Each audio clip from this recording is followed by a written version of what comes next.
Now that brings us to the other catch of the IUL. It does offer the peace of mind of the principal protecting 0% floor, but it does also cap the gains on the upside. That means when the market has a huge growth year, your investment will be capped at somewhere in the 12 to 15% range, depending on the carrier and the contract. Don't bail out on me now. Trust me, this is not a big issue. In fact, quite the opposite. We're talking about 6 more seconds of turbulence on your 6-hour smooth plane ride to Hawaii. Here's why. Realize that huge gain years almost always follow what? That's right, huge loss years. 2003, for instance, was great, 26.3% gain in the S&P 500.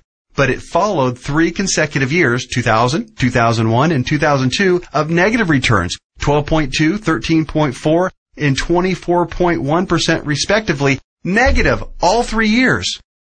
Let's run those numbers. If you had $1 million in your IRA on January 1st, 2000, it would have fallen to approximately $878,000 at the end of the first year. Then continued to fall to just over $760,000 at the end of 2001, and then plummeted to a measly $577,000 at the end of 2002. That same $1 million in a loss-protected IUL would have retained its worth at $1 million at the end of 2000, even though the market was down, remember? Still been worth $1 million at the end of 2001, and guess what? Still worth $1 million after 2002, even though the market got slaughtered. That's 3 consecutive down years and $423,000 in avoided losses. Wow. Then, in 2003, let's say that you were with an IUL carrier that had a 13% cap. Remember the big downside catch? It has a cap. Your $1 million would have grown to $1.13 million. It grew. Meanwhile, the qualified plan portfolio that tanked from $1 million down to just $577,000, remember that one? It would have gotten the full benefit of the 26.3% market gain, not a 13% cap like our IUL contract. Yay! But let me ask you this. Would you rather add 13% to $1 million or 26% to $577,000? 26% added to $577,000 only brings the account up to about $728,000. Again, compared to $1.13 million. This is a no-brainer. At the end of the 4-year cycle, you would have been ahead by over $400,000 with an IUL. This is real money in a worst-case scenario. The only way a qualified plan could possibly do better is if the S&P were to go up unfettered by over 15% per year for 5 or 10 consecutive years with 0 negative years. Do you really think that's going to happen? And even in the 1 in a million chance that it did, get ready to pay the tax man when you retire. I know these numbers can start to be a bit mind-numbing, but they're so critical for you to understand so you can see how to avoid getting crushed financially when you retire. Don't be afraid to rewind the video and watch that last section or the entire video again.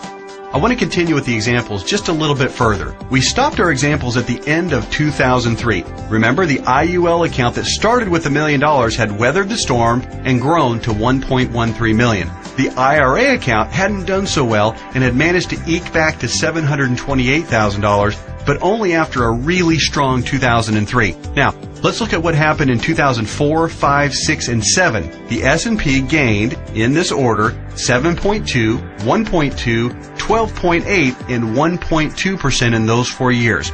Your IUL account, since it's indexed to the S&P 500, and since all of the gains were between the 0% floor, remember that, and the 13% cap, your IUL would have taken all of those same gains, 7.2, 1.2, 12.8, and 1.2%. That would take your $1.13 million account right to around $1.4 million by the end of 2007. Pretty good, right? Then, when the S&P got shellacked to the tune of 37% loss in 2008, since the lowest return your IUL account can get is 0%, guess what? The IUL account would have held steady at $1.4 million. No loss. Nice, isn't it? On the other hand, the IRA account would have grown from $728,000 to about $900,000 during those 4 good years. Still down by $100,000 since 2000, just in time to get crushed clear back down to $565,000 at the end of 2008. What would you rather have going into 2009? $565,000 or $1.4 million? This isn't a retirement savings vehicle for the ultra-conservative. It's a retirement savings vehicle for the ultra-intelligent. If you think market caps of 12 to 15% are a poor trade-off for a contractual guarantee of a 0% floor, you're just plain crazy. Naturally, past performance isn't an indicator of what will happen in the future, but I think it's safe to say that the market is going to have up years and down years. Protecting yourself from huge losses is one of the primary advantages of the IUL. It's impossible for me to overstate how superior the IUL is compared to your qualified plan. It's not even close. We've already covered the tax advantages. They're clear and evident. The risk avoidance issue is huge, and it favors the IUL by a country mile. But also remember, indexed universal life is also, life insurance. Here's what that means. If you die the day after you fund an IUL policy, or any time thereafter, your heirs will receive a death benefit tax-free. The amount of the benefit depends on the size and structure of your policy, but think about your qualified plan and brokerage accounts for just a minute. How much do they pay in death benefits if you were to die early? Oh yeah, none, because they're not insurance. Are you starting to see what I mean by the best retirement vehicle you've never heard of? Hey, that reminds me. Let's talk a little bit more about why you've probably never heard of an IUL before. I already told you that one of the main reasons was that stodgy old insurance companies have horrific communication skills. But there's actually a bigger reason, which is financial advisors almost never talk about IUL. Why is that? Simple math. Only licensed insurance agents can legally sell you an IUL, and most licensed money managers and brokers are not licensed to sell insurance. In other words, the guy who sells you your IRA can't, by law, sell you an indexed universal life policy. And if he can't sell it, he can't make any money on it. End of story. Your financial planner's motivation is to get you signed up for an IRA or 401k and then make money on you for life as your investment grows. They don't care about your future tax burden. Why should they? Seriously, call your investment advisor on the phone right now and ask about an IUL. Chances are 99% he or she has never even heard of it. And if they have zero working knowledge of how or why it works. How would they know? They don't know insurance products. They like to think they have a corner on the market of helping people save enough money to retire, but they don't. They're selling skateboards, bicycles, or roller skates and pretending like the big, shiny private jet doesn't even exist. The fact is, the IUL is the best possible wealth accumulation vehicle for your retirement.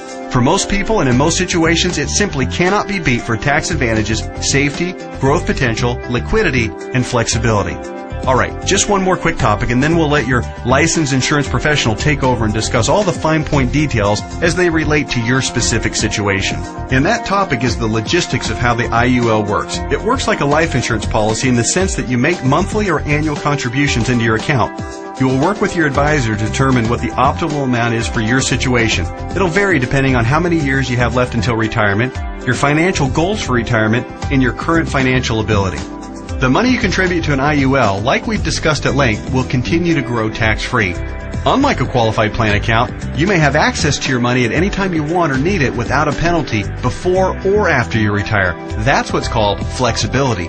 When you do pass away, the balance of the account will be passed to your heirs tax-free, just like with any other life insurance policy. The IUL really does offer the absolute best of all possible scenarios. It's tax-friendly, it's safer than safe, and it gives you flexible access to your money. The next step is yours. You simply need to meet with the licensed insurance professional who gave you this video and discuss your particular situation.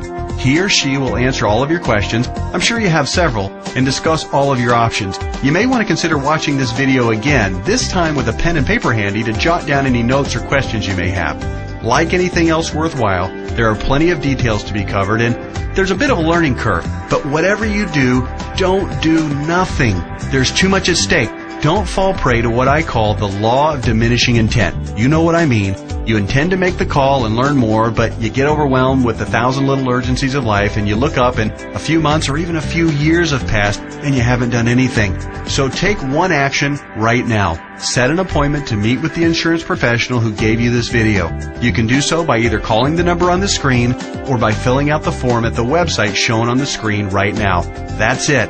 Do that one thing right now. And take a closer look at the jet plane of retirement savings vehicle, Indexed Universal Life. You'll be glad you did.